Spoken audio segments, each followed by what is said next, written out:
రాష్ట్రంలోని డీజిల్ కొరత వల్ల లారీలు ఎక్కడికక్కడ నిలిచి రవాణా రంగం నిలిచిపోయి నిత్యావసర ధరలు పెరిగి ప్రజలు ఇబ్బందులు పడే అవకాశం ఉందని వరంగల్ జిల్లా లారీ ఓనర్స్ అసోసియేషన్ జిల్లా అధ్యక్షులు వేముల భూపాల్ పేర్కొన్నారు. వరంగల్ నగరంలోని లారీ ఓనర్స్ జిల్లా కార్యాలయంలో ఏర్పాటు చేసిన విలేకరుల సమావేశంలో లారీ ఓనర్స్ అసోసియేషన్ అధ్యక్షులు వేముల భూపాల్, నాయకులు ఎండి జాకి రాజు తదితరులు పాల్గొన్నారు. ఈ సందర్భంగా వేముల భూపాల్ మాట్లాడుతూ గత కొన్ని రోజులుగా రాష్ట్రంలో ఆయిల్ కొరతల కారణంగా రవాణా రంగానికి సంబంధించిన లారీలు ఎక్కడికక్కడ ఆగిపోవడంతో ప్రభుత్వానికి ప్రజలకు రావాల్సిన సామాగ్రి నిలిచిపోయిందని, ఇబ్బందులు ఎదుర్కొంటున్నారని ప్రభుత్వం చర్యలు చేపట్టాలని ఆయన పేర్కొన్నారు.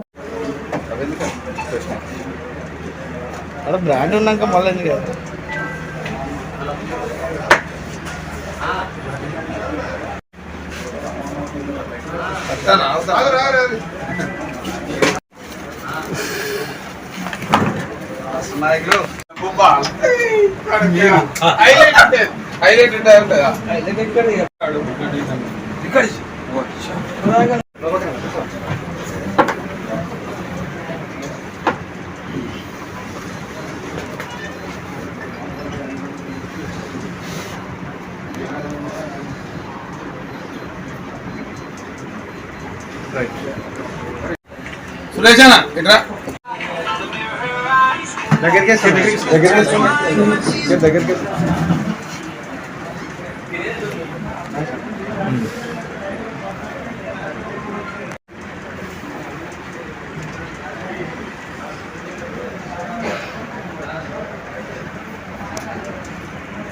వడ్లే కానీ పూర్తి స్థాయిలో రైతులు తీసుకొచ్చి ఏమే కానీ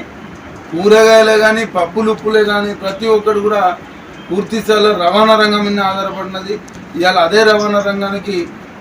డీజిల్ లేకపోవడం, లారీలకి రవాణా చేయడానికి ఎక్కడ లారీలకు నిలిచిపోవడం చాలా బాధాకరం. దీనిపై ప్రభుత్వం తక్షణమే దృష్టి సాధించి ఈ యొక్క ఇప్పుడు ఉన్నటువంటి హాట్ టాపిక్ బర్నింగ్ ఇష్యూ ఏంటంటే ఐకేపీ వడ్లని రైతుల దగ్గర నుంచి రైస్ మిల్లకి రవాణా చేయుటకు పూర్తి స్థాయిలో రంగం సిద్ధమై ఉన్నదని చెప్పేసి సందర్భంగా తెలియజేస్తున్నాం. అట్టి లారీలకైనా కేవలంగా ప్రభుత్వానికి సంబంధించిన గవర్నమెంట్ పంపులు కొన్ని ఉన్నాయి. అటువంటి పంపుల్ని కేవలంగా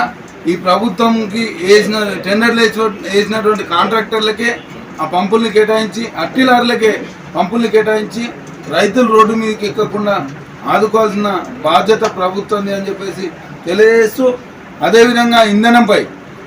డీజిల్పై రానున్న రోజులలో రేటు పెంచుతారని చెప్పేసి గుసగుసలు వినిపిస్తూ సోషల్ మీడియాలో చక్కర్లు కొడుతున్నటువంటి వార్తల్ని దృష్టిలో పెట్టుకొని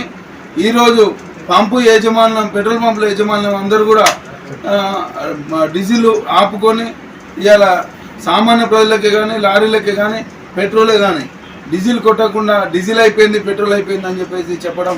అది ఎక్కడి వరకు నిజం అని చెప్పేసి మేము ప్రశ్నించడం జరుగుతుంది. కేవలంగా డీజిల్ రేట్ పెరుగుతుంది అని చెప్పేసి ఈ యొక్క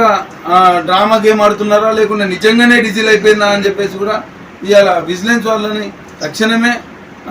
ఈ యొక్క పంపు యాజమాన్యంపై తనిఖీలు నిర్వహించి, ఒకవేళ నిజంగా డీజిల్ ఉండి పంపు యాజమాన్యం కొట్టని పంపుల్ని ప్రజల్ని ఇబ్బంది పెడుతూ, ఇవాళ రైతులు ఇబ్బంది పెడుతూ, రవాణా రంగాన్ని ఇబ్బంది పెడుతున్నటువంటి పంపుల్ని తక్షణమే సీజ్ చేసి వాళ్ళపై చర్యలు తీసుకొని, అదేవిధంగా ఇవాళ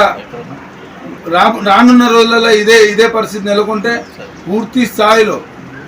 రైతులే కాదు సామాన్యులు కూడా ఇబ్బంది పడి ఈ యొక్క కారణం చేత చిన్న కిరాణం కొట్టు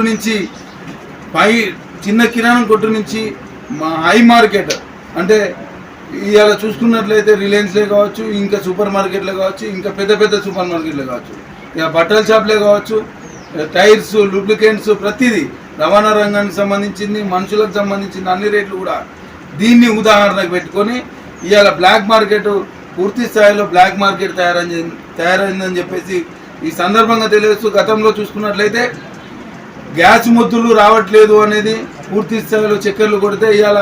60 రూపాయలు ఉన్న భోజనం హోటళ్లలో పోతే 120 రూపాయలు, ఇవాళ 10 రూపాయలున్న ఛాయ్ 20 రూపాయలు తీసుకోవడం జరుగుతుంది. ఇది అంతా కూడా కేవలంగా గ్యాస్ మొత్తం దొరకకుంటే ఇవాళ భోజనాలు పెరిగినాయి, రేపు పొద్దున్న డీజిల్ రేటు పెరిగితే డీజిల్ దొరకట్లేదు, లారీలు ఎక్కడికక్కడ నిలిచిపోయినాయి అంటే పూర్తి స్థాయిలో వాళ్ళ దగ్గర స్టాక్ ఉన్నా కూడా బ్లాక్ మార్కెట్ తయారు చేసి దీన్నే అదనంగా తీసుకొని ఇవాళ మార్కెట్లో ఉన్న ప్రతి వ్యాపారస్తుడు కూడా బ్లాక్ మెయిలర్గా తయారయ్యే జనాలని పీల్చుక తింటుండ్రు. కాబట్టి దీనిపై దృష్టి సాధించి ప్రభుత్వం తక్షణమే డీజిల్ రవాణా రంగానికి అందించే విధంగా కృషి చేసి